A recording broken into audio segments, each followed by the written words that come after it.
아침 묵상 시작합니다. 나는 전능하신 아버지 하나님, 천지의 창조주를 믿습니다.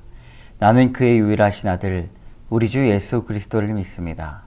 그는 성령으로 잉태되어 동정녀 마리아에게서 나시고 본디오 빌라도에게 고난을 받아 십자가에 못 박혀 죽으시고 장사된 지 사흘 만에 죽은 자 가운데서 다시 살아나셨으며 하늘에 오르시어 전능하신 아버지 하나님 우편에 앉아 계시다가 거기로부터 살아있는 자와 죽은 자를 심판하러 오십니다.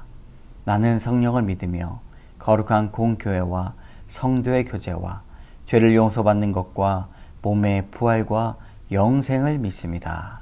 아멘. 우리 200장 함께 찬양하겠습니다. 찬송가 200장 달고 오묘한 그 말씀 함께 찬양하겠습니다.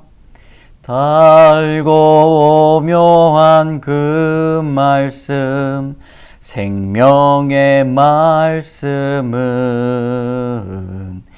귀한 그 말씀 진실로 생명의 말씀이 나의 길과 믿음 밝히 보여주니 아름답고 귀한 말씀 생명샘이로다.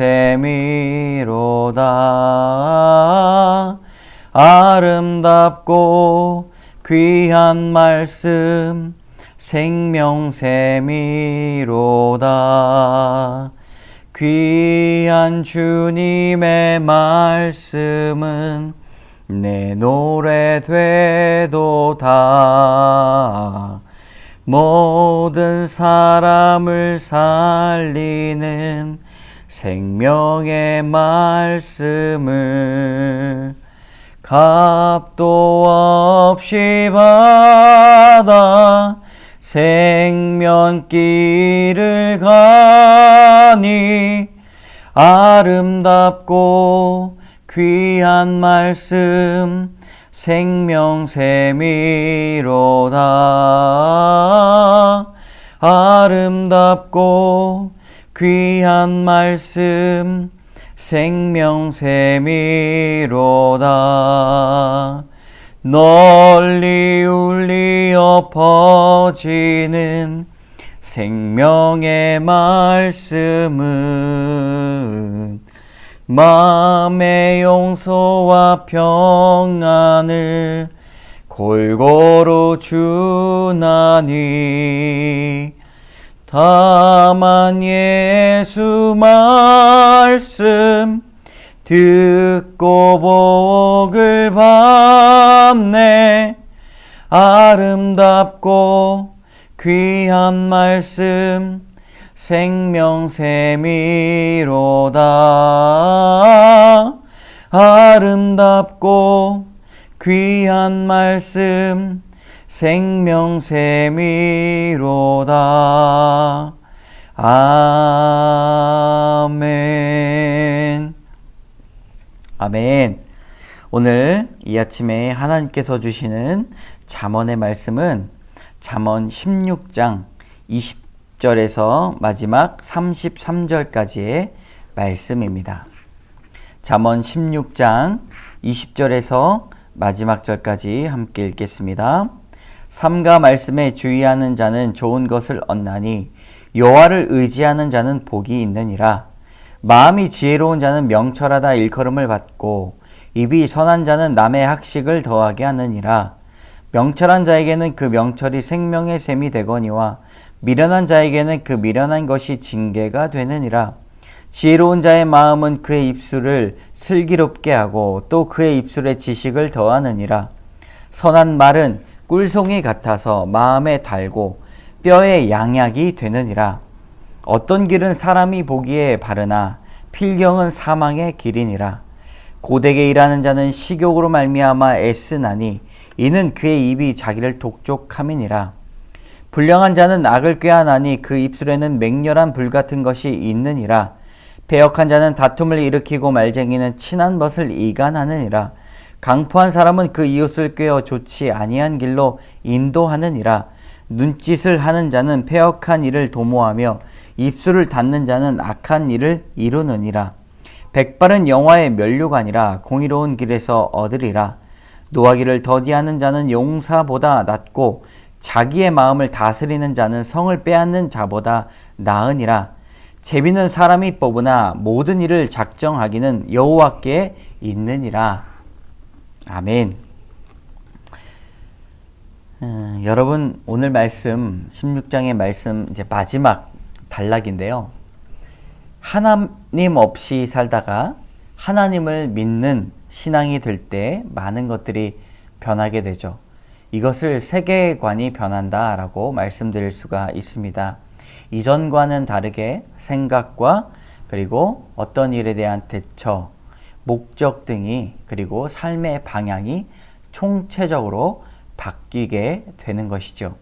하나님을 믿을 때와 하나님을 믿지 않을 때는 우리의 삶이 완전히 바뀝니다. 그래서 잠언은 여호와를 경외하는 것이 지식의 근본이다 라고 말씀하고 있습니다. 왜냐하면 그의 모든 삶 가운데 여호와를 의지하기 때문입니다. 오늘 20절의 말씀에 여호와를 의지하는 자는 복이 있다라고 말씀하고 있는데요. 우리 20절의 말씀을 같이 읽어보겠습니다. 삼가 말씀에 주의하는 자는 좋은 것을 얻다니 여호와를 의지하는 자는 복이 있느니라. 20절에 여호와를 의지하는 자가 복이 있다. 여호와를 의지하는 자는 행복하다. 주님을 잘 믿으면 우리 삶 가운데 행복이 찾아온다라고 말씀하고 있습니다. 세계관이 바뀐 사람은 이 행복의 의미를 아는 사람이죠. 20절에 주의하다라는 말이 나오죠. 이것은 신중하다, 깨닫다라는 동사로부터 나온 것입니다. 쉽게 말하면 말씀에 따라 신중하게 살면 일이 잘 된다라는 뜻이죠. 그러므로 여호와를 경외하는 자, 하나님을 의지하는 자는 모든 일에 신중하게 하나님 앞에 묻는 삶을 사는 것입니다. 주님을 잘 믿으면 행복이 오기 때문에 그것들을 더욱더 우리 믿게 되는 것이죠. 우리 21절 같이 읽어보겠습니다. 마음이 지혜로운 자는 명철하다 일컬음을 받고 입이 선한 자는 남의 학식을 더하게 하느니라. 21절에 보면 다른 사람들이 지혜 있다 라고 말한다는 것입니다. 지혜 있는 사람을 한눈에 알아봅니다. 교회 직분을 가진 사람들도 이러한 말을 들을 수 있어야 됩니다. 저 사람은 명철하다, 지혜롭다 라는 말을 들을 수 있어야 합니다. 여러분, 입이 선하다 라는 말이 나오는데요. 입이 선하다 라는 뜻이 무엇일까요? 그것은 부드럽게 말할 수 있는 사람을 말하고요. 그리고 그 부드럽게 말할 수 있는 사람은 다른 사람을 더 잘 가르친다 라고 말하고 있습니다. 이 말씀만 보면 이해가 쉽게 되지 않죠. 이것이 무엇인가? 부드럽게 말을 잘하는 사람, 다정하게 말을 잘하는 사람은 다른 사람들을 더 잘 가르친다. 운전면허를 가르칠 때 여러분 어떻게 됩니까? 급하게 말하니까 서로 운전은 가르치지 못하고 서로 싸우게 되죠. 부드럽게 말하면 그것에 감동합니다. 어떻게 그렇게 화도 안 내고 말할 수 있어? 여기까지 나는 몰랐는데 참 복잡한 상황이었는데도 어떻게 그렇게 다정하게 말할 수가 있어? 더 감동을 받게 되죠. 부드럽게 말하는 연습을 우리는 평생 해야 합니다. 26절의 말씀 같이 읽겠습니다. 고되게 일하는 자는 식욕으로 말미암아 애쓰나니 이는 그의 입이 자기를 독촉함이니라. 이 말씀 어렵죠? 여러분 오랜만에 만난 사람들을 뭐라고 말합니까? 너 먹고는 살고 있니? 라고 물어볼 때가 있죠. 그렇게 안부를 물어보기도 합니다. 26절도 너 먹고는 사니? 라는 맥락과 같습니다. 26절에 보면 식욕이 일하게 만들고 먹고 사는 일에 애쓴다. 즉 입에 풀칠하려고 사는 사람들, 그리고 일을 하지 않으면 우리가 먹고 살 수 없다라는 뜻이죠. 사람이 태어나면 먹고 사는 문제가 가장 큽니다. 이것을 인생고라고 하죠. 그런데 이 말씀이 주는 교훈은 우리가 어떤 인생은 먹고만 사는 인생이지만 다른 사람을 먹이는 인생이 돼야 된다라는 통찰을 주는 말씀입니다.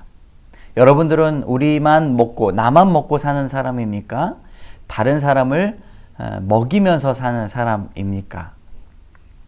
지혜를 살펴보기 원합니다. 27절부터 30절까지는요. 통으로 보아야 합니다. 비슷한 내용들이 많이 있기 때문인데 우리 27절부터 30절까지 읽어보겠습니다. 불량한 자는 악을 꾀하나니 그 입술에는 맹렬한 불 같은 것이 있느니라. 패역한 자는 다툼을 일으키고 말쟁이는 친한 벗을 이간하느니라.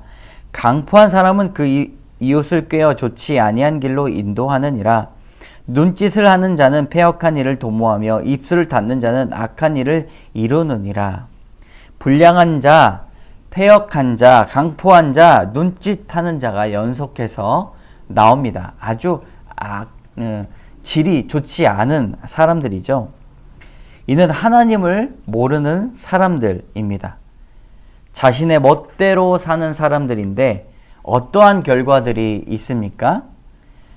요게 이제 27절부터 30절까지 그 결과들이 나오는데 다른 사람들에게 심한 욕을 한다거나 이간질한다거나 사기를 치고 때로는 살인하는 인생을 살게 됩니다. 문제거리를 만들고 다른 사람들, 이웃들을 고통 가운데 내몰게 됩니다. 여러분, 이런 것들을 해결할 수 있는 것은 오직 하나님의 지혜밖에 없습니다. 안타깝지만 우리는 하나님의 일하심을 놓고 이런 사람들이 세계관이 변할 수 있도록 하나님의 지혜가 임할 수 있도록 간절하게 기도해야 합니다. 오늘 16장 마지막 단락을 통하여서 우리에게 주시는 말씀은 두 가지 교훈입니다. 첫 번째 교훈은 꿀송이 같은 말을 해야 합니다. 24절의 말씀, 선한 말은 꿀송이 같아서 마음에 달고 뼈에 양약이 되느니라. 선한 말을 해야 하는데 선한 말은 앞서 말씀드렸듯이 부드러운 말, 다정한 말, 깨끗한 말입니다. 여러분, 꿀송이는 어때요? 상상해보면 자꾸 먹고 싶은 생각이 듭니다. 달기 때문이죠. 그런 말들을 우리가 해야 합니다. 꿀송이 같은 말, 다른 사람들이 더 자꾸 듣고 싶어하는 말, 더 하기를 원하는 말, 모든 말을 할 때 우리는 부드럽고 다정하게 말할 수 있도록 연습해야 합니다. 두 번째 교훈입니다. 주와 함께 길을 걸어가는 행복. 31절의 말씀입니다. 백발은 여호와의 면류관이라 공의로운 길에서 얻으리라. 백발은 노인을 상징하는 말입니다. 세약함, 또 노화의 상징이기도 하죠. 그러나 성경은 쇠약하다, 그리고 늙었다 이런 것에 초점을 맞추기보다 그것은 영광의 면류관이다 라고 이해를 하고 있습니다. 한평생 수고하며 살았던 그 삶 자체를 굉장히 가치 있게 보게 되는 것이지요. 여러분, 이것들을 어떻게 그 면류관을 얻을 수 있습니까? 공의롭게 행할 때 얻을 수가 있다고 성경은 말하고 있습니다. 의롭게, 정직하게 한결같은 인생을 살아가야 하는 것이죠. 여러분, 백발이 되기까지 주와 함께 즐거이 동행하는 여러분 되시기를 주님의 이름으로 축복합니다. 함께 기도하겠습니다. 참 좋으신 하나님, 감사합니다. 우리의 입에서 꿀이 떨어지게 하여 주시고 부드럽고 다정한 말을 할 수 있도록 도와주시옵소서. 하나님, 백발은 영화의 면류관이다 말씀하셨습니다. 우리가 한평생 동안 주님과 즐거이 나가며 악한 말 하지 않고 다른 사람을 죽이는 말 하지 않고 사기치지 않고 정직하고 의롭게 살아갈 수 있도록 도와주시옵소서. 예수님 이름으로 기도드립니다. 아멘. 하늘에 계신 우리 아버지, 아버지의 이름을 거룩하게 하시며 아버지의 나라가 오게 하시며 아버지의 뜻이 하늘에서와 같이 땅에서도 이루어지게 하소서. 오늘 우리에게 일용할 양식을 주시고 우리가 우리에게 잘못한 사람을 용서해 준 것 같이 우리 죄를 용서해 주시고 우리를 시험에 빠지지 않게 하시고 악에서 구하소서. 나라와 권능과 영광이 영원히 아버지의 것입니다. 아멘. 여러분 계속해서 기도하실 때에 말과 우리의 생각을 온전히 주님의 지혜로 덮어달라고 기도하도록 하겠습니다. 기도하시겠습니다.